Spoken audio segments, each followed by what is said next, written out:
Welcome back to the Daily Mastermind. George Wright III here with your daily dose of inspiration, motivation, and education. Wow, we've got a midweek treat for you today. I've got a really good thought, a really good audio I want to play for you. But for those of you that are here for the first time, welcome. You are the average of the people that you hang around, and today you're hanging around with me. You're hanging around with the community, the Daily Mastermind. So I hope you're having an amazing week so far. But today I want to talk to you about your perspective. You know, Wayne Dyer talked about when you change the way you look at things, the things you look at change. And I think it's very difficult sometimes for us to take really bad situations in our life and turn them into a positive. And, if you're a high achiever, you're a motivated individual, you're probably finding ways to go to the next level. You're finding ways to motivate and inspire yourself.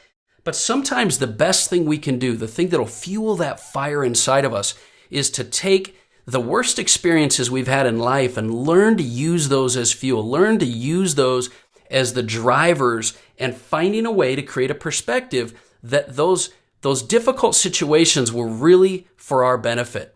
So I want to share an audio with you today from Tony Robbins. Tony Robbins is one of the masters at this, and he talks about how you can make your worst day your best day. And I think it's a difficult conversation, so I really love how he put it. I want to play this short audio for you. I hope it's something that will inspire you. I hope it's something that will help you to readdress maybe a situation in your life you've been hanging on to, or something in your past you thought you've forgotten about, and you've just decided, I'm just going to put that out of my mind. What I'm saying is maybe what you ought to do is look at reframing that situation. Not try to bury it deep down, but to basically refocus on how that impacted your life.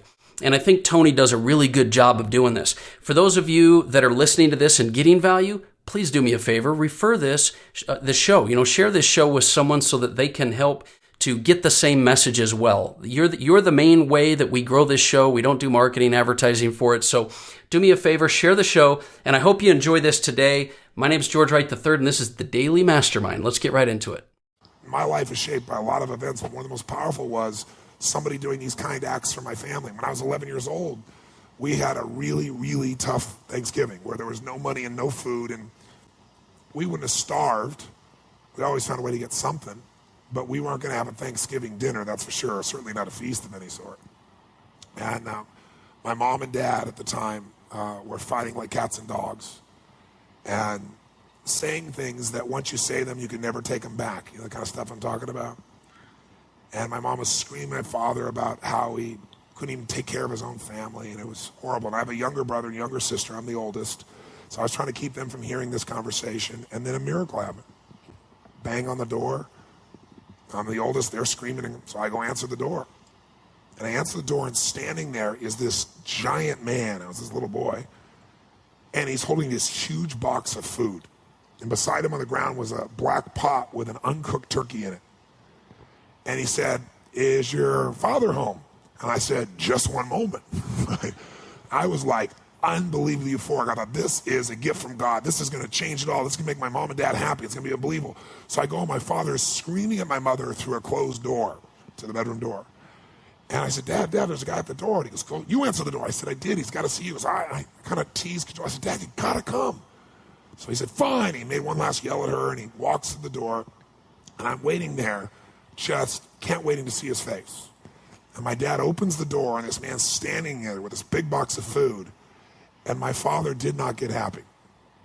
He looked at this man, and he raised his voice to him, and he said, "Look, we don't take charity." And then he took the door to slam it in the man's face. But the man was a good-sized man. He put his foot there and smacked his foot and bounced back open. He said, Sir, this is not charity. Everybody has tough times. Somebody knows you're having a tough time, and they want you to have a magical Thanksgiving. I'm just the delivery guy." He said, "Please take this." And my father said, "We don't take charity." He went to slam it again, and this time the guy put his shoulder against it so he couldn't do it. And then my father's staring at him. It's like these two males starting to get in this intense mode, and one just trying to give a gift, and I'm freaking. And then the guy said something that I'll never forget, and in moments I wished he hadn't said. But he found a way to force my father. He's holding this thing, and he looked at me, and then he looked at my dad, and he said, "Don't make your family suffer because of your ego." Now my dad's level of energy increased, but he was also trapped. You get it? So he took the food, slammed it on our table, and slammed the door in the man's face and never even thanked him. And I didn't know what to do. Part of me wanted to cry. Part of me was crushed. And I watched my father storm off and went on back to scream at my mother. And I remember that day just thinking, I don't understand. And years later, I began to understand it a little bit. What I began to understand is that you look at a person's life and it's like so much in life you could be joyous about. Like I wanted to smile, you know what I mean? Even now I can remember it. I wanted to smile about this great gift, but now I couldn't even smile because it would make him angry. And then I thought, years I figured out, our whole life is shaped by decisions. That's what we've talked about today, right? But there's 3 decisions you're making every moment you're alive. And the way you make these 3 decisions shapes your destiny. First decision we're all making every moment is what are you going to focus on? What are you going to focus on? And, I realized that my father's life and my life ended up very different because we made that day 3 decisions very differently. He decided to focus on the fact that he has not fed his family. And the second question you got to decide, every moment you're alive, and including this moment, what are you going to focus on? The second question is, as you're focusing on, what does this mean? What does it mean? And the bottom line on meaning is, if you think about it, you get to make up the meaning, and most people pick the worst one, don't they? That day, my father decided to focus on the fact he hadn't fed his family, and I know what meaning he gave because he said it out loud over and over again, that he was worthless because he had not taken care of his family. And then the final, most important decision you make every moment you're alive, what am I going to do? What am I going to do? And I'll tell you what he decided to do. He decided to leave our family shortly thereafter, which at the time it was the worst experience of my life. It was the most crushing experience I felt. It's been so many years now, I don't have the same feelings. And part of it is 3 years ago he passed away. But at the time, I knew no greater pain. My family knew no greater pain. I couldn't understand why he would leave. I loved him so much. And my life turned out very different than him. I was the only one to go to his funeral. No one else in the family would go.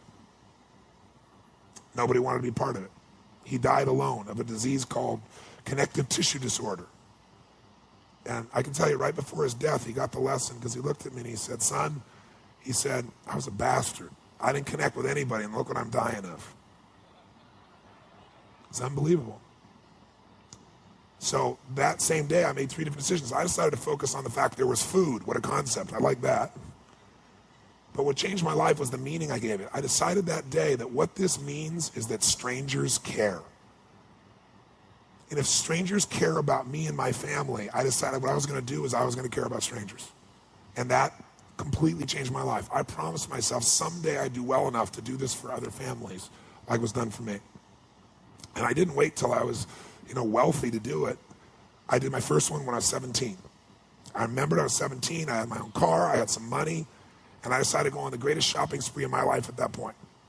I decided I was going to go shop for 2 families for Thanksgiving, and I was going to go do for families what was done for me so many years before. It was the most euphoric experience. I took 2 baskets, I went to the manager of the place, and I told him what I was going to do, and I said, I want you to give me a discount, you be my partner, give me 10%, cheap bastard. Right? But it was so cool. I got 2 of everything, right? Because I wanted to get enough food for a family for 2 or 3 days and have an unbelievable feast. Then I called this church in the barrio area, and I said, listen, I want to go take care of some families that are too proud to come to the church and get food. So they might suffer. Can you recommend some families? And they gave me 2 families. So then I wrote a note because I thought, you know what? I'm going to put on old jeans and a T-shirt, and I'm going to deliver this. I'm not going to get the acknowledgement, but I do want to see their faces. Right? So I'll go as the delivery boy, which is easy. I look like one. But I wrote this note. I don't want him to get upset like my father did. So I wrote this note and I said, this is a gift from a friend. Please know that you're loved. I want you to have an extraordinary Thanksgiving. You deserve it. Please accept this gift. And then I put under it, I said, if you can, someday do well enough to do this for one other family and pass on the gift. And I put love a friend. And then I realized I was going to an area that was more Latino and I don't speak Spanish, so I thought, I got a friend to write on the back in Spanish so I could flip it around if there was a challenge. So I got one of my buddy's old vans, because I need a little room, put all the groceries in, and I drove to this house. And it was not what I expected, it was more. I got to this house and I got 2 bags of groceries and I banged on the door. Door opened and this woman about this tall, right, stares up at me like this, right? And I said, hi. And it was very obvious she didn't speak any English, and she let out a scream when she saw the food.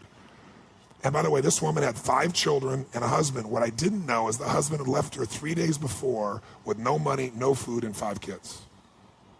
So I got these bags. So she screamed and she grabbed me and started pulling my neck and like kissing me, right? And I said, no. I said, I'm the delivery boy. And she didn't understand a word I was saying. So I reached in my pocket and I gave her the note, flipped it over. She read it in Spanish. And then she started to bawl. So then she came and started kissing me again. I said, no, I'm the delivery boy. I'm, trying to show her. And she goes, no, gift from God. I said, I'm trying not to bawl. So I'm like, where do I put this? And I'm doing everything. I hold it together, like smiling, but I want to cry. And she just pointed. It wasn't a big house. It's like a room. So I went over and I put the stuff on there. And just as I'm trying to put stuff on there, I hear these screams. And all of a sudden, bam, bam. 2 boys hit me, one leg, then the other. These 2 little guys just tackle me, right? When they saw the food, they went crazy. When I saw the pumpkin pie, it was over. So I said, come out with me. And so they came out, and we kept bringing these groceries in. And I'm telling you, it was like, I don't know how to describe it. It was the most euphoric, fun, passionate, loving. It was like they're my little brothers, And so we brought all stuff in, and they were laughing, and they were lit up. And then, I'd done it all, and it was time to go, and I didn't want to go, and they didn't want me to go. This one little boy just wouldn't let go of my leg, and he just kept looking up to me and hugging me, and I was like, but I had to go make the other delivery. So I told this woman, I said, I've got to go, And she said, okay, whatever her language was. I didn't know what it was, but I knew it meant okay, right? So I went to go leave, and then she grabbed my arm, and she started to have tears in her eyes. And I said, I wanted to say, Happy Thanksgiving, but I didn't know Spanish, so I went, Feliz Navidad. Figured it was close, And she she went from crying to laughing, right? And then she grabbed and gave me this big hug, and the kids gave me these hugs. And I remember I got out and I walked off, and they were all standing on the porch. And I got in this little van, and I drove it out and turned it around. And as I went to turn it around, I looked in the rearview mirror. And I was feeling all this emotion building in my body. And I looked in the mirror and I saw Mama standing in the porch with her kids, all the kids smiling. Mama sitting there crying hysterically and smiling from ear to ear. And I couldn't keep it together. I was right there, stopped in the street, and I started bawling uncontrollably. And I remember just thinking, this is a beautiful thing. Why is this making me cry? And, why is this great thing? Why am I so emotional about this? And then I got it. I realized in that moment that the worst day of my life, my father leaving, had actually been the best day of my life. Because if I hadn't had that experience, I wouldn't be here today. And now because of that, I'm get to live this life. And I have the desire and the drive and the want to give in this way. And so I've really realized that the worst day was the best day, that was God's gift. The gift wouldn't have been there if he would have stayed. There's an old country song that says, thank God for unanswered prayers. It's a story about this man who wants his prayer and finds out later on it wasn't fulfilled, right?